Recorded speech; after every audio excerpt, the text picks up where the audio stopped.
Brothers, it's another sleepless night, perfect for diving into the scariest horror stories. The story begins with a young boy riding his bike, delivering newspapers. When he reaches the last house, he notices that the newspapers have been piling up for a long time. Curiosity gets the best of him, and he decides to take a closer look. Standing at the door, he peeks inside through the security slot. Just as he raises his camera to take a picture, a pair of eyes suddenly flash before him. At that moment, the doorknob begins to turn. When the door opens, an eerie old man stands there. Seeing his face, the boy is so terrified that he drops his camera and runs away. It turns out that this villa is actually the town's morgue. The scene shifts and the old man is seen holding a memorial service for a young boy. After the service, he escorts the boy's family out. Just as he is about to close the door, thunder suddenly rumbles outside, as if something ominous is about to happen. When he closed the door and entered the house, he saw a woman standing in front of the boy's body. And this woman is our protagonist, Dame. The old man still thought she was the family of the dead boy. Dame said she came in because she saw an advertisement hanging on the door. It's just that she is not sure if she will recruit people, the old man said with a satisfied face. Of course, he has been recruiting. In order to let Dame get to know their working environment as soon as possible, the old man planned to tell Dame some true stories, see if his psychological pressure can be tolerated. So the old man began to tell the first story. This story is about Huang Jie. This day he came to a party. On the surface, Huang Jie was dressed in a bright light, but in fact he was a thief. When he came to the bathroom to turn on the light, he only saw something sticky on the switch. Huang Jie didn't care. Then he sat on the toilet and drank his red wine elegantly. Then he began to check the harvest tonight. Not only did he slowly put the money inside on himself, but then he came to the mirror to organize his makeup and prepare to leave. But he was attracted by the things behind the mirror. When he was about to open the door, he found that he couldn't pull it off. Then Huang Jie took out the knife he was carrying with him. He easily opened the lock on the door. Although the door was opened, Huang Jie's hand was accidentally scratched. Just when Huang Jie was dealing with the wound, the door suddenly opened and closed automatically. Huang Jie was not only not afraid, but also more curious. When he tried to open the door, he couldn't wait to regret it. There was a terrible monster inside. Huang Jie was so scared that he quickly closed the door. At this time, the power of closing the door must be greater than that of opening the door. When there was no sound from the monster inside, he wanted to leave quietly. Before Huang Jie could take a few steps, the watch he had just stolen suddenly fell to the ground. The monster in the cabinet suddenly came out. Huang Jie ran away quickly. When he saw Huang Jie was about to open the door, the monster didn't want to let Huang Jie go, so he kept it. Finally, he pulled Huang Jie directly into the small cabinet. Finally, the monster didn't forget to turn off the light. When the old man finished telling this story, Dame was so scared that she didn't love him at all. The old man thought that Dame was very brave. After that, Dame signed a labor contract. Then the old man began to tell the second story. This story took place in a university. On this day, Xiao Shuai met an eye-girl in the school and invited the eye-girl to attend a friend's party at night. In the party, the two fell in love at first sight, but in the end, the two made a deep understanding. When Xiao Shuai woke up the next day, the eye-girl had left a phone number on the mirror. When Xiao Shuai saw it, he didn't care and wiped it off directly. But suddenly a sense of guilt arose. Then when Xiao Shuai looked in the mirror, he found some red spots on his stomach. Then he came to the hospital for a checkup. But when he saw the checkup report, he found that he was pregnant. Next, Xiao Shuai hurried back to the dormitory and began to take the prenatal medicine. But it was too late. At this time, a sense of guilt arose again. Xiao Shuai suddenly found that his stomach was growing faster than his eyes could see. At this time, he remembered the phone number left by the eye-girl. After getting the address, Xiao Shuai immediately rushed to the eye-girl's house. When he saw Xiao Shuai's arrival, the parents of the eye-girl seemed to be used to it. When Xiao Shuai angrily asked the eye-girl what the situation was, she explained that when she was communicating with Xiao Shuai secretly hid the umbrella and didn't wear it. That's why it's like this now. But now things have come to this, there is no way to save it. At this time, Xiao Shuai can only pray that the child will be born successfully. With Xiao Shuai's scream, the child was born. But Xiao Shuai's stomach exploded and he took the boxed meal directly. Later, the mother of the eye-girl came upstairs with the child. When she put the child in the baby bed, she accidentally stepped on a toy when she turned around and left. Then dozens of children cried at the same time. When Xiao Shuai finished the story, the mother of the eye girl became more curious about the work here. Then Xiao Shuai brought the mother of the eye girl to the basement. When they came to a corpse room, Xiao Shuai told her the third story.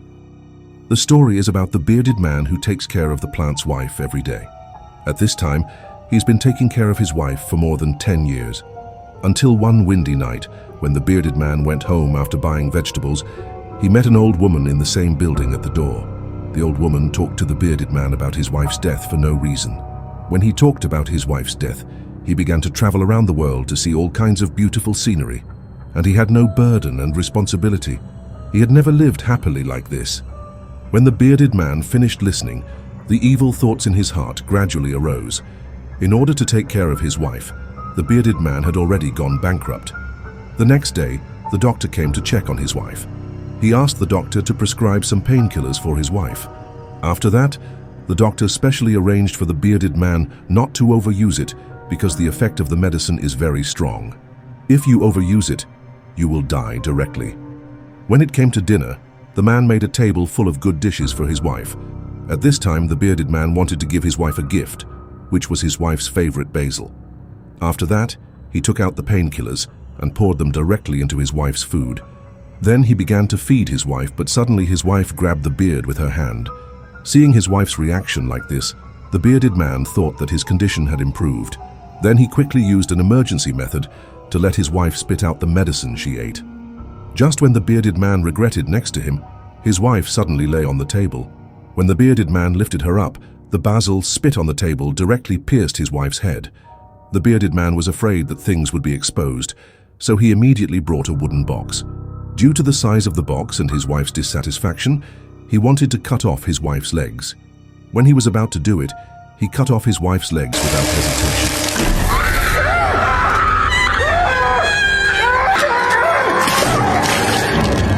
After putting it in the box, he sat on the elevator nervously and was ready to send it out. But during the process of falling, the elevator suddenly stopped, but a lot of tomato juice came out of the box.